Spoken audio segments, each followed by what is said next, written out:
ассалому алайкум бинандагони гиромӣ. Нашри навбатии барномаи иттилоотии ахборро аз телевизиони Тоҷикистон манзури шумо менамоем. Дар студия бо шумо Марҷуна Шарипова.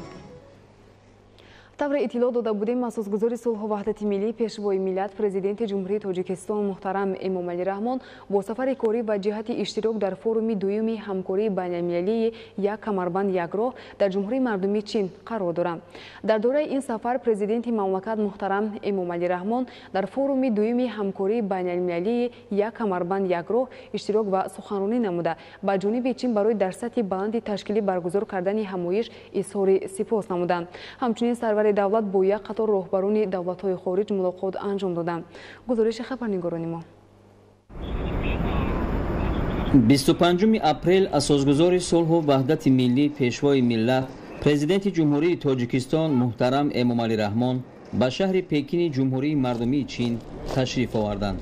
дар фурудгоҳи байналмилалии Пекин меҳмони олиқадр президенти мамлакат муҳтарам Эмомалӣ Раҳмонро намояндагони воломақоми ҳукумати Чин самимона истиқбол гирифтанд.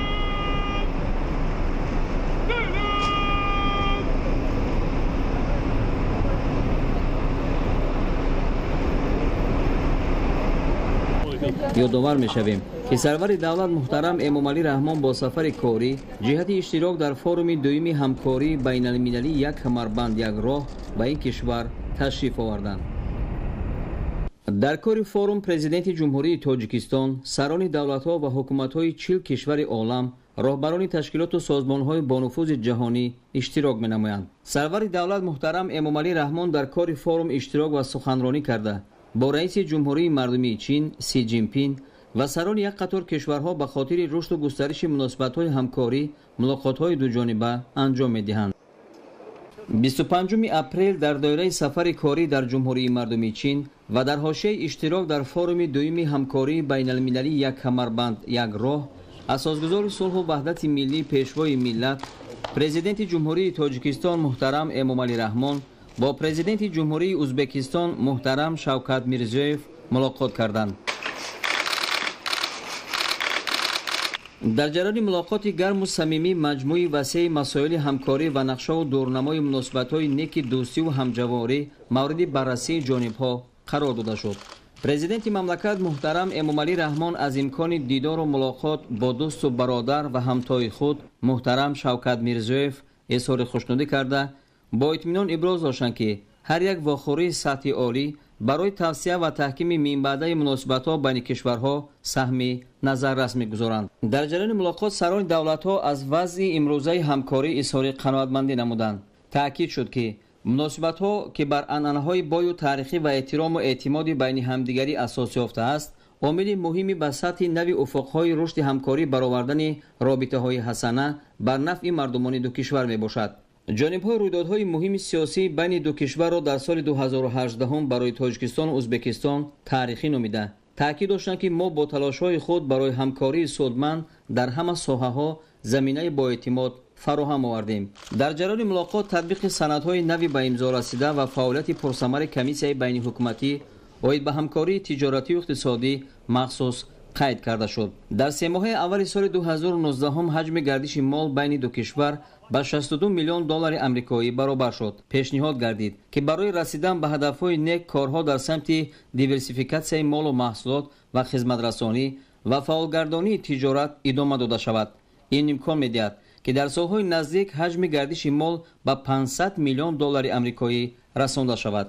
зимни мулоқот оид ба рушди ҳамкорӣ дар соҳаҳои барои ҳарду ҷониб судманд, таҳияву татбиқи лоиҳаҳои сармоягузорӣ, амалӣ кардани барномаҳо оид ба сохтмони иншооти таъиноти иҷтимоӣ дар ҳудуди ҳарду кишвар, инчунин ҷиҳати тавсияи робитаҳои фарҳангиву гуманитарӣ аз ҷумла баргузор кардани рӯзҳои фарҳанг дар кишварҳо, таъмини шароити созгор барои рафтуомади шаҳрвандон, табодули андеша сурат гирифт. сарони давлатҳо муҳтарам Эмомалӣ Раҳмон ва муҳтарам Шавкат Мирзиёев дар рафти мулоқот оид ба дигар масъалаҳои байналмилаливу минтақавии мавриди таваҷҷӯҳ гуфтугӯи судманд доир карданд. 26 апрели соли 2019 дар маркази ҳамоиши миллии Чин воқеъ дар шаҳри Пекини ҷумҳурии мардумии Чин кори форуми дуюми ҳамкории байналмилалии як камарбанд як роҳ оғоз гардид.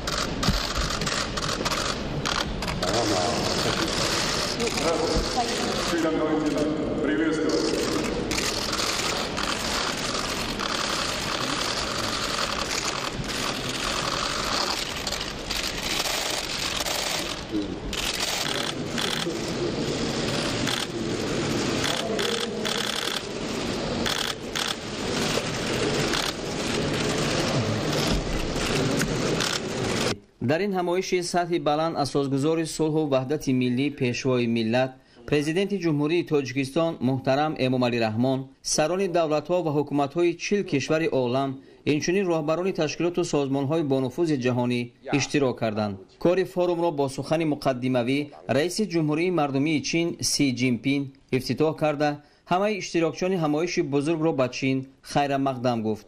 дар оғози кори форум дабири кулли созмони милали муттаҳид ва роҳбарони як қатор кишварҳои олам суханронӣ карданд. Нимаи дуюми рӯзи 26 апрел дар маркази ҳамоиши миллии Чин ҷаласаи дуюми сатҳи баланд кори худро идома дод. дар ин ҷаласа президенти мамлакат муҳтарам Эмомалӣ Раҳмон яке аз аввалинҳо шуда суханронӣ карда ба ҷониби Чин барои дар сатҳи баланди ташкилӣ баргузор кардани ҳамоиш изҳори сипос намуданд. 让我们热烈欢迎塔吉克斯坦拉赫蒙总统发言。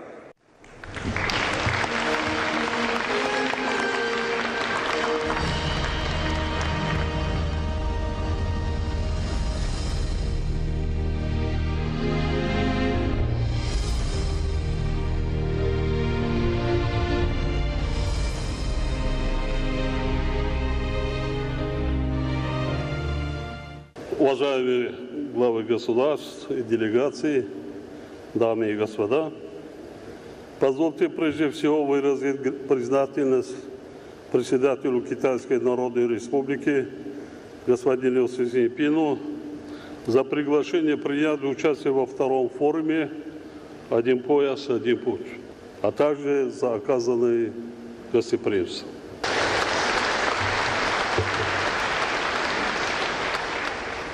Сегодня мир стоит перед серьезными вызовами и угрозами. Влияние кризисных факторов глобальной экономики, конфликты, негативные последствия от изменения климата и социальное неравенство во многих регионах мира по-прежнему угрожает человечеству.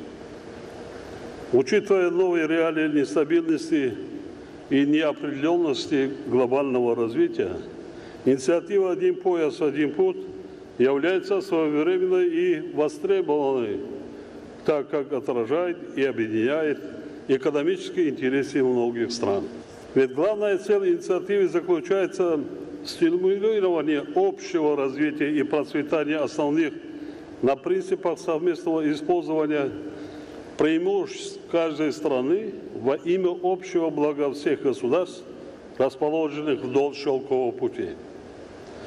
Находясь на перекрестке известных торговых путей Востока и Запада, территория Таджикистана с древнейших времен занимала важное место в международной торговле и развитии многовековых отношений между странами Евразии. Таджикистан реализует национальную стратегию развития на 2030 года, в которой обозначены долгосрочные стратегические цели и приоритеты развития страны. Ключевая задача данного документа – это формирование принципиально новой модели экономического развития через индустриализацию страны.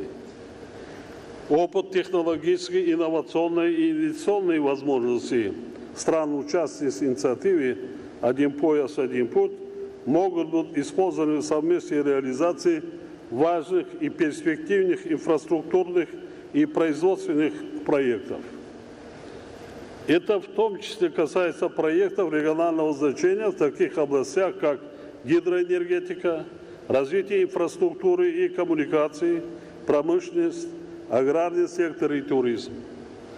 Таджикистан имеет ряд сравнительных преимуществ в указанных сферах. На территории Таджикистана формируется порядка 60% водных ресурсов Центральной Азии, и по процентному объему производства зеленой энергии из возобновляемых источников находится на 6-м месте в мире. Мы намерены задействовать это наш главный ресурс, который является одной из главных основ формирования зеленой экономики в интересах страны и региона. Правительство Таджикистана предпринимает все необходимые меры в этом направлении. Страны Центральной Азии, в том числе и Таджикистан, не имеют выхода к морю. В этом контексте мы уделяем большое внимание разработке и реализации совместных инфраструктурных региональных проектов. В этой связи мы заинтересованы в реализации проекта по строительству автомобильных трасс Китай, Таджикистан, Узбекистан и Китай, Таджикистан, Афганистан. Наша цель в реализации этих проектов заключается в формировании транзитно-транспортных коридоров по направлению к морским портам Южной и Восточной Азии. Таджикистан разведано и подготовлено для освоения более 400 месторождений полезных ископаемых. Наличие богатых природных ресурсов является основой для эффективного развития гидроэнергетики, горнорудной промышленности, цветной металлургии, производства строительных материалов, легкой и пищевой промышленности. Аграрный сектор, как один из важных стратегических отраслей экономики Таджикистана, имеет огромное значение в обеспечении легкой и пищевой промышленности страны. 93% территории Таджикистана составляют горы с наличием порядка 13 тысяч ледников, среди которых самый крупный континентальный ледник Фечинг. В стране берет начало и протекает около 1000 рек. И по запасам чистой питьевой воды Таджикистан занимает ведущее место в мире. Благодаря привлекательным природно-географическим условиям и благоприятному климату, а также уникальному историческому и культурному наследию, Таджикистан имеет большие возможности для развития различных видов туризма. Уважаемые дамы и господа, совместными усилиями нам необходимо совершенствовать и создавать новые инструменты нашего взаимодействия, искать новые точки для сближения и новые каналы для кооперации, используя ресурсы и потенциал всех стран, поддержавшие инициативу «Один пояс, один путь». Следует активнее выстраивать всестороннее сотрудничество и на этой основе укреплять доверительные и дружественные отношения между нашими странами. Благодарю за внимание.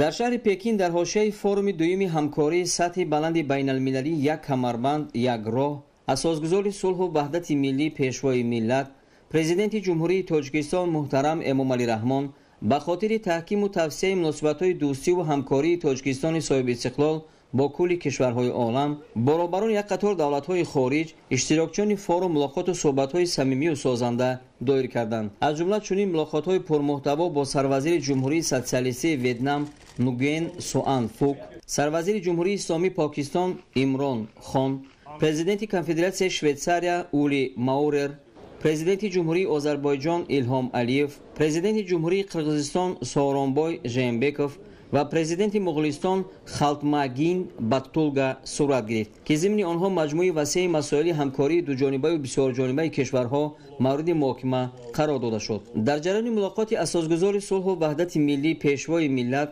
президенти ҷумҳурии тоҷикистон муҳтарам эмомалӣ раҳмон бо сарвазири ҷумҳурии социалистии ветнам нуген суанфук масоили ҳамкории кишварҳо дар сатҳи дуҷониба ва бисёрҷониба мавриди баррасӣ қарор дода шуд. президенти мамлакат муҳтарам эмомалӣ раҳмон дидору суҳбати навбатиро имкони хубе барои муҳокимаи вазъ ва дурнамои рушди робитаҳои тоҷикистону ветнам арзёбӣ карданд. аз сатҳу сифати муносибатҳои ҳамкории кишварҳо давоми 27 соли барқароршавии робитаҳои дипломатӣ изҳори қаноатмандӣ карда шуд, зеро дар ин муддат ҳамгироии кишварҳо раванди рушди бонизому бемайлонро касб намуд. таъкид гардид ки мо метавонем барои расидан ба ҳадафҳои судманд бар нафъи давлатҳо ва халқҳоямон аз муколамаи сатҳи олӣ, сафарҳои ҷавобии сарони давлатҳо, машваратҳои сиёсии байни вазоратҳои корҳои хориҷӣ, таъсиси сафоратхонаҳо, фаъолияти гурӯҳи дӯстӣ ва ҳамкории байнипарлумонӣ инчунин дигар имкониятҳо ба таври самаранок истифода барем. барои мусоидат ба рушду густариши бештари робитаҳо пешниҳод карда шуд ки санъатҳои муҳими ҳамкорӣ дар соҳаҳои тандурустӣ, маориф, кишоварзӣ, алоқа, варзиш, канорагирӣ аз андозмандии дукарата, инчунин илму фарҳанг ки айни ҳол дар баррасии ҷонибҳо қарор дорад, ҳарчи зудтар ба имзо расанд. дар ҷараёни мулоқот ҳамгироии ҷонибҳо дар чаҳорчӯби ташкилоту созмонҳои бонуфузи ҷаҳонӣ, ҳамкорӣ дар бахшҳои илм, фарҳанг, туризм ва дигар масъалаҳои мавриди таваҷҷӯҳ баррасӣ карда шуд. дар вохӯрии президенти мамлакат муҳтарам Эмомалӣ Раҳмон бо президенти Конфедератсияи Швейтсария Ули Маурер масъалаҳои густариши ҳамкории созанда дар соҳаҳои иқтисоду тиҷорат, сармоягузорӣ, татбиқи муштараки лоиҳаҳои соҳавӣ, ифтитоҳи корхонаҳои муштараки истеҳсолӣ, илм, фарҳанг, маориф ва сайёҳӣ муҳокима карда шуданд. президенти мамлакат муҳтарам Эмомалӣ Раҳмон аз сатҳи соҳаи муҳимтарини равобити Тоҷикистону кишвари Аврупоии Швейтсария ҳамкорӣ баҳри рушд изҳори қаноатмандӣ карданд. президенти Конфедератсияи Швейтсария Ули Маурер дар навбати худ изҳор дошт ки мо бо Тоҷикистон ҳамчун кишвари калидӣ дар Осиёи Марказӣ ҳамкории хуб дорем ва оянда ҳам кӯшиш мекунем ин ҳамкориро бар нафъи мардумонамон идома диҳем. ҷонибҳо зимни вохӯрӣ дар бораи фаъолсозии муколамаи сатҳи олии сиёсӣ, нақши комиссияи байниҳукуматӣ оид ба ҳамкории иқтисодӣ, таҳия ва татбиқи лоиҳаҳои барои ҳарду кишвар судманд, пурзур кардани низоми бонкӣ, барқарорсозии алоқаи мустақими ҳавоӣ байни Тоҷикистону Швейтсария ҳамчун омили муҳими тавсеяи ҳамкорӣ баҳри густариши робитаҳои иқтисодиву тиҷоратӣ, рушди соҳаи сайёҳӣ, таҳкими робитаҳо дар арсаи байналмилалӣ дар доираи ташкилотҳои бонуфузи минтақавию ҷаҳонӣ аз қабили Созмони Милали Муттаҳид ва Созмони амният ва ҳамкорӣ дар Аврупо табодули андеша карданд. дар охир президенти мамлакат муҳтарам Эмомалӣ Раҳмон аз президенти Конфедератсияи Швейтсария даъват ба амал оварданд ки дар вақти барояшон муносиб бо сафари расмӣ ба ҷумҳурии Тоҷикистон ташриф оранд. дар мулоқоти президенти мамлакат муҳтарам Эмомалӣ Раҳмон бо президенти ҷумҳурии Озарбойҷон Илҳом Алиев ки дар ҳошияи форуми дуюми ҳамкории байналмилалӣ як камарбанд як роҳ сурат гирифт, вазъи феълии робитаҳои дӯстиву ҳамкорӣ, рушду густариши робитаҳо дар бахшҳои нақлиёту транзит, кишоварзӣ, таъминоти судишворӣ мавриди баррасии ҷонибҳо қарор дода шуд. ҷонибҳо зимни мулоқоти самимӣ ба раванди татбиқи санадҳои қаблан ба имзо расида ва фаъолгардонии кори комиссияи байниҳукуматии Тоҷикистону Озарбойҷон оид ба ҳамкории тиҷоративу иқтисодӣ таваҷҷӯҳи махсус зоҳир карданд. сарони давлатҳо ҳамчунин дар рафти суҳбат оид ба масъалаи дарёфти роҳҳои нави таҳкими муносибатҳо дар бахшҳои барои ҳарду ҷониб судовар табодули андеша намуданд. дар ҷараёни мулоқоти асосгузори сулҳу ваҳдати миллӣ пешвои миллат президенти ҷумҳурии Тоҷикистон муҳтарам Эмомалӣ Раҳмон бо сарвазири ҷумҳурии Исломии Покистон Имрон Хон дар ҳошияи иштирок дар форуми дуюми ҳамкории байналмилалӣ як камарбанд як роҳ робитаҳои феълӣ ва дурнамои ҳамкории кишварҳо мавриди баррасӣ қарор дода шуд. президенти мамлакат муҳтарам Эмомалӣ Раҳмон аз сатҳи имрӯзаи муносибатҳои сиёсии Тоҷикистон ва Покистон ки бар асоси принсипҳои ҳусни тафоҳуму эътимод дар сатҳи олӣ барҳамонда шудааст изҳори қаноатмандӣ карданд. ҷонибҳо зимни мулоқот ҳавасмандии худро барои татбиқи санадҳои муҳими байни Тоҷикистон ва Покистон имзо шуда ки муносибатҳои кишварҳоро дар соҳаҳои иқтисоду тиҷорат, ташвиқ ва ҳимояи мутақобилаи сармоягузориҳо, иттилоот, фарҳангу маориф, тандурустӣ, сайёҳӣ, алоқаи ҳавоӣ ва ҳамкории амниятӣ танзим менамояд иброз доштанд. барои рушди ҳамкории иқтисодиву тиҷоратӣ идомаи фаъолияти самарабахш, тавсеяи кори комиссияи муштараки Тоҷикистону Покистон оид ба ҳамкории тиҷоративу иқтисодӣ, баргузории ҷаласаҳои шӯрои муштараки соҳибкорони Тоҷикистон ва Покистон, гурӯҳҳои кории муштарак оид ба нафту газ, масъалаҳои энергетика ва зерсохтор муҳим шумурда шуд. татбиқи лоиҳаи таърихии каса 1000 намунаи барҷастаи робитаҳои дуҷониба номида шуд. дар ҷараёни мулоқот ҷонибҳо масъалаҳои ҳамкориро дар арсаи амният, таҳкими сулҳу суботи минтақавӣ, мубориза алайҳи таҳдидҳои ҷаҳонӣ, терроризм, ифротгароӣ, қочоқи маводи мухаддир ва ҷинояткории муташаккили фаромиллӣ, пурзур кардани ҳифзи марзи давлатии Тоҷикистон ба Афғонистон баррасӣ карданд.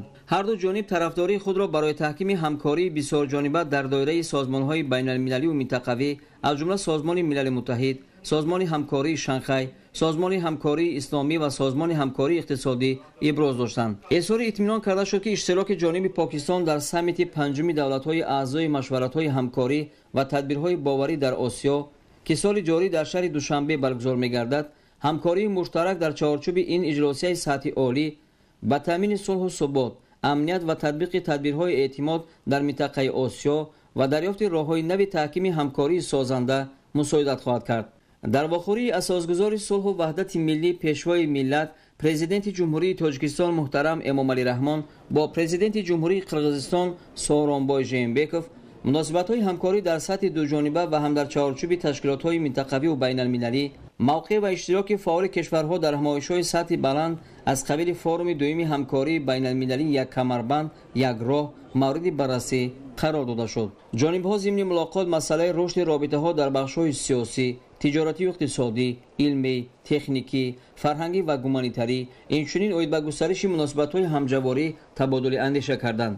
дар ҷараёни мулоқот ба рушди робитаҳои тиҷоратию иқтисодӣ, афзоиши гардиши мол, истифодаи имкониятҳои бузурги ҳамкорӣ, баҳрабардорӣ аз захираҳои обию энергетикӣ, татбиқи саривақтии лоиҳаи бузурги дорои аҳамияти минтақавӣ кассаҳазор таваҷҷӯҳи махсус зоҳир гардид. зимни мулоқоти дуҷонибаи асосгузори сулҳу ваҳдати миллӣ пешвои миллат президенти ҷумҳурии тоҷикистон муҳтарам эмомалӣ раҳмон бо президенти муғулистон Халтмагин Баттулга масоили ҳамкории сиёсӣ, иқтисодию тиҷоратӣ ва илмию фарҳангии Тоҷикистон Муғулистон баррасӣ шуд. президенти мамлакат муҳтарам эмомалӣ раҳмон имкони мусоиди мулоқоту баррасии масъалаҳои ҳамкории дуҷонибаро дар ҳошияи форуми дуюми сатҳи байналмилалӣ як камарбанд як роҳ омили муҳими таҳкими робитаҳо арзёбӣ карда, ҳавасмандии ҷониби Тоҷикистонро барои густариши онҳо иброз доштанд.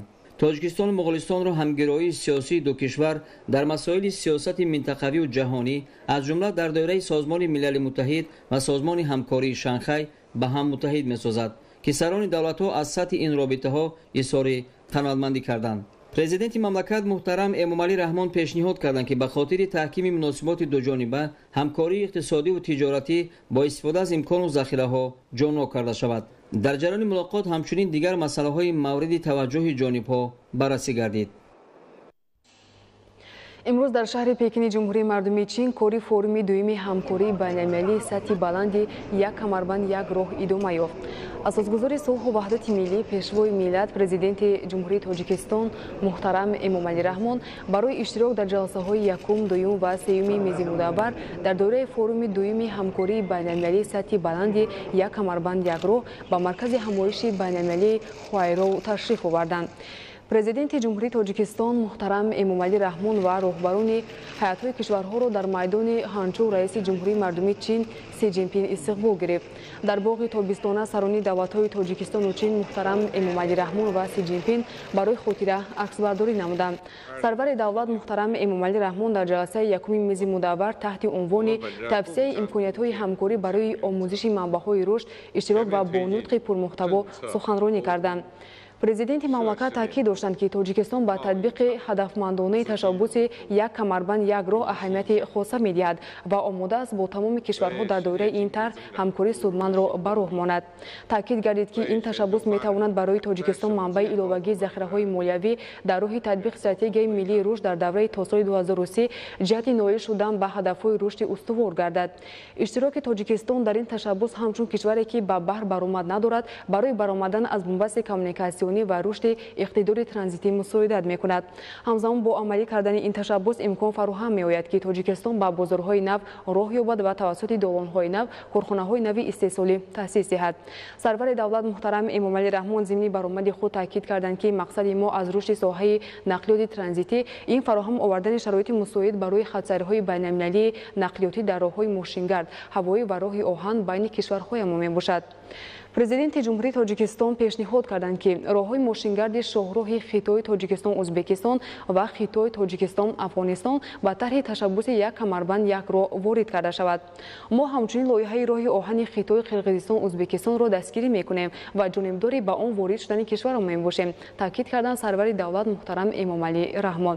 ба андешаи президенти мамлакат, истифодаи самараноки захираҳои гидроэнергетикии Тоҷикистон, канданиҳои фоиданок, рушди саноати кӯҳӣ, металлургияи ранга, истеҳсоли маҳсули сохтмон ва бахшҳои ояндадори кишоварзӣ, саноати сабук ва хӯрока метавонанд аз самтҳои дигари ҳамкорӣ дар доираи ташаббуси як камарбанд як роҳ бошанд. дар охир сарвари давлат муҳтарам Эмомалӣ раҳмон бо итминон иброз доштанд, ки дар доираи татбиқи ин ташаббус мо метавонем рушди умумӣ ва сатҳи зиндагии мардумонамонро таъмин намоем. Уважаемый председатель, уважаемые главы государств и правительств, дамы и господа. Таджикистан придает огромное значение успешной реализации инициативы «Один пояс, один путь» и готов к плодотворному сотрудничеству в рамках этого проекта со всеми заинтересованными странами. Данная инициатива может содействовать Таджикистану в реализации национальной стратегии развития на период 2030 года и достижения целей устойчивого развития. Участие Таджикистана в данной инициативе как страны, не имеющей выхода к морю, способствует развитию его транзитного потенциала. Мы также рассчитываем на увеличение объемов внешней торговли, сокращение стоимости и времени доставки товаров. Кроме того, реализация этого масштабного проекта позволит Таджикистану получить доступ к новым рынкам по более выгодным маршрутам и через новые транспортные и экономические коридоры, генерировать дополнительные доходы через содействие индустриализации, создание новых производств и предприятий. Наша цель в транзитно-транспортной сфере – это создание максимально благоприятных условий для международных автомобильных, воздушных и железнодорожных транспортных маршрутов между нашими странами. В этом направлении мы предлагаем включить автомобильные трассы Китай-Таджикистан-Узбекистан и Китай-Таджикистан-Афганистан в проектный лист данной инициативы. Мы заинтересованы в реализации проекта железной дороги Китай-Киргизстан-Узбекистан с перспективой присоединения наших железных дорог к этому проекту. Следующим приоритетным направлением сотрудничества является энергетический сектор. Таджикистан на мировом арене признается одной из стран, придерживающейся принципов зеленой энергии. С точки зрения использования возобновляемых источников энергии, Таджикистан находится на 6-м месте в мире и по запасам чистой питьевой воды также занимает ведущее место. На территории Таджикистана насчитывается порядка 13 тысяч ледников и 1 тысячи рек, которые являются источником формирования порядка 60% водных ресурсов Центральной Азии. Наличие этих ресурсов создает основу для развития зеленой экономики. Совместное использование огромного гидроэнергетического потенциала Таджикистана позволит значительно повысить уровень обеспеченности стран региона энергией, сократить затраты на ее производство, уменьшить угрозу окружающей среде и объем выброса углекислого газа в атмосферу. Мы открыты для сотрудничества в этом направлении и готовы к реализации совместных проектов по использованию этого потенциала. Освоение более 400 разведанных в Таджикистане месторождений полезных ископаемых является основой для эффективного развития горнорудной промышленности, цветной металлургии и производства строительных материалов. Перспективным для нас также является сотрудничество в направлении развития агропромышленного сектора, легкой и пищевой промышленности. Кроме того, Таджикистан обладает широкими возможностями для развития туризма. Уважаемые дамы и господа, убежден, что в рамках реализации инициативы «Один пояс, один путь» мы сможем обеспечить общее развитие и рост благосостояния наших народов. Достижению наших общих целей в этом направлении могла бы способствовать совместная реализация программ и проектов, направленных на поощрение и внедрение устойчивых моделей производства и потребления, создание рабочих мест, сокращение бедности и неравенства. В этом плане нам необходимо максимально конкретизировать наши предложения и проекты по совместному освоению имеющего потенциала. Благодарю за внимание. сафари кори асосгузори сулҳу ваҳдати миллӣ пешвои миллат президенти ҷумҳурии тоҷикистон муҳтарам эмомалӣ раҳмон дар ҷумҳурии мардуми чин идома дорад. аз ҷараёни сафар дар рашнои минбаъдаи ахбор ба таври муфассал ба шумо иттилоъ хоҳем дод. идомаи ахбор. пули мошингузаре ки дар болои рудхонаи ғунд бунёд шудааст, диҳаҳои питоб ва сангови ҷамоати деҳоти сӯчони ноҳияи шоҳнонро бо шоҳроҳи байналмилалии Кӯлоб дарвоз Хорух Кулма пайваст намуд. то ин вақт сокинони ин ду деҳаи сераҳолӣ молу колои худро бо ароба тавассути як пули пиёдагарди лағжзонак ба манзилҳояшон интиқол медоданд. бо сохта шудани ин пул ҳамаи ин мушкилот бартараф гардид. таъмини зиндагии шоиста барои ҳар шаҳрванд яке аз ҳадафҳои сиёсати иҷтимоии ҳукумати ҷумҳурии тоҷикистон ба ҳисоб рафта, ба хотири амалисозии он дар асоси амри президенти ҷумҳурии тоҷикистон то таҷлили 30-умин солгарди истиқлолияти давлатии кишвар корҳои ободониву созандагӣ дар тамоми шаҳру деҳоти мамлакат вусъати тоза касб менамоянд. дар ноҳияи шуғнон дар муддати 3 соли оянда бунёди зиёда аз 60 иншооти таъиноти гуногун ба нақша гирифта шуда давра ба давра амалӣ гардида истоданд. дар ин замина дар ҷамоати деҳоти сӯчони ноҳияи шуғнон бо маблағгузории мақомоти иҷроии ҳукумати давлатии вилояту ноҳия ва шарикони рушд ва ҷалби қувваи кории сокинони маҳаллӣ пули мошингузар мавриди истифода қарор дода шуд.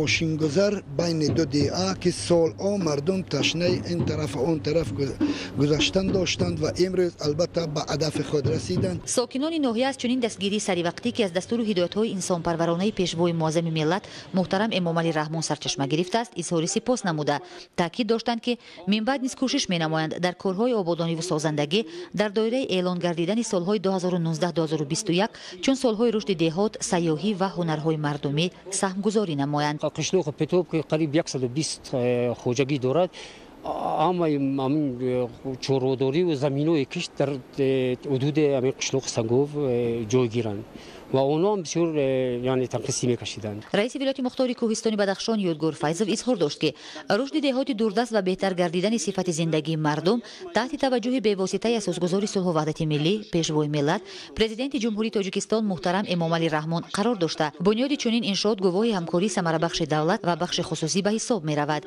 این دستگیری ها بار دیگر هر شهروند سالم فکر را بر آن وادار می سازند تا بنیادکاری ها را باز هم وسعت دهند. چنین آبادکاری ها در تمام حدود ناحیه شغنان با مرام جریان داشته. امید است که در 3 سال آینده جهت تامین حیات شایسته در دوردستترین دهات ناحیه در دایره عملی سازی دستور و سپارش‌های پیشوای معظم ملت تدبیرهای عملی راه اندازی می‌گردند. барои истиқболи сазовор аз 30 солагии истиқлолияти давлатии ҷумҳурии тоҷикистон дар 483 иншооти таъиноти гуногуни ноҳияи айнӣ корҳои ободонӣ бо вусъат идома дорад.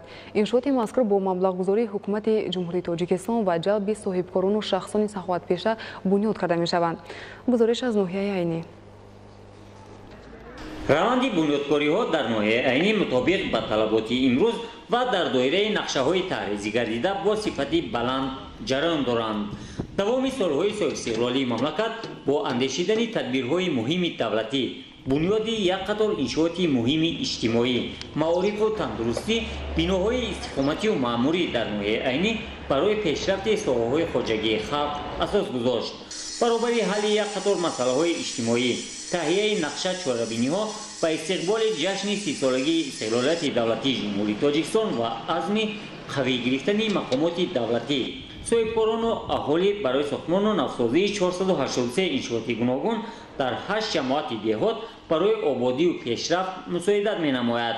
бунёди 483 иншооте ки дар нақши чорабинӣ ба нақша гирифта шуда буд бо маблағгузории мақомоти иҷроии ҳукумати давлатӣ ҷалби зиёда аз 50 миллион сомонӣ ва маблағҳои мақомоти иҷроии ҳукумати давлатӣ ва маблағҳои ҷумҳуриявӣ зиёда аз 25 миллион сомонӣ ва аз ҷониби соҳибкорону шаҳрвандон ба маблағи беш аз 100 миллион сомонӣ ба нақша гирифта шудааст. дар доираи ин тадбирҳо аз гирифта шудааст ки дар мавзеи дашти варзи ноҳияи айнӣ варзишгоҳ бо 6000 ҷойи нишаст, маҷмӯаи фарҳанги фароғатӣ, ҳавзи шиноварӣ, майдон барои бозиҳои гуногуни варзишӣ, бунёди маҷмӯаи меҳмонхонаҳо барои сайёҳони дохил ва хориҷи кишвар бо талаботи замони муосир сохта мешавад.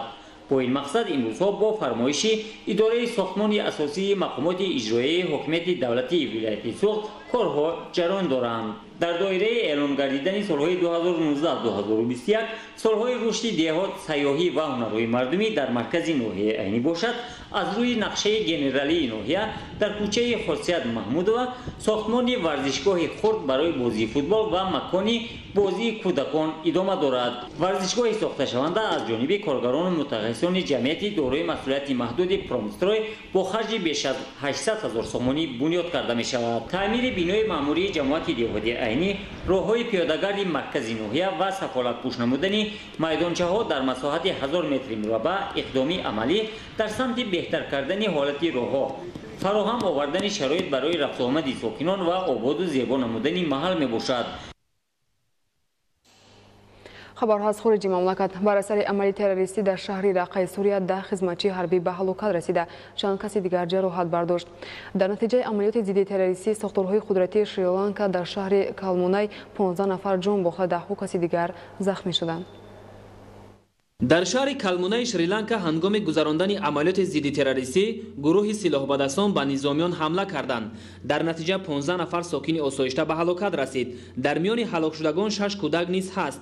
در رفت تیرپرانی جوابی کارمندان ساختارهای قدرتی 2 سلاح‌بردست محو کرده شد. همزمان خدمتچیان حربی شریلانکا نه چندان دور از شهر کلمبو 3 نفر را که با خود تجهیزات ترکنده خودساخت را انتقال می‌دادند بازداشت نمودند. در مجموع نظامیان برای دست داشتن در انجام دادن 8 عمل تروریستی در کلیسا و مهمانخانه‌های شهر کلمبو، نگومبو و باتیکالوای شریلانکا بیش از 70 نفر را دستگیر کردند. کارمندان ساختارهای قدرتی برای بازداشت کردن هممسلکان احتمالی تروریستان در شهرهای مذکور هر یک منزل اقامتی را مورد جستجو قرار می‌دهند. همزمان کارمندان مقامات پلیس ضمن گذراندن عملیات مخصوص در قسم شمالی شریلانکا در حجم کلان، یراق و تجهیزات ترکنده را یافت و مصادره کردند. به گفته کارمندان ساختارهای قدرتی، یراق و مهمات جنگی به گروه‌های تروریستی تعلق دارد. یادآور می‌شویم که چند روز قبل در 3 بینای کلیسا و چند مهمانخانه شهر کلمبو، نگومبو و باتیکالوای شریلانکا 8 عمل تروریستی انجام داده شد. در نتیجه صدها نفر به هلاکت رسیده،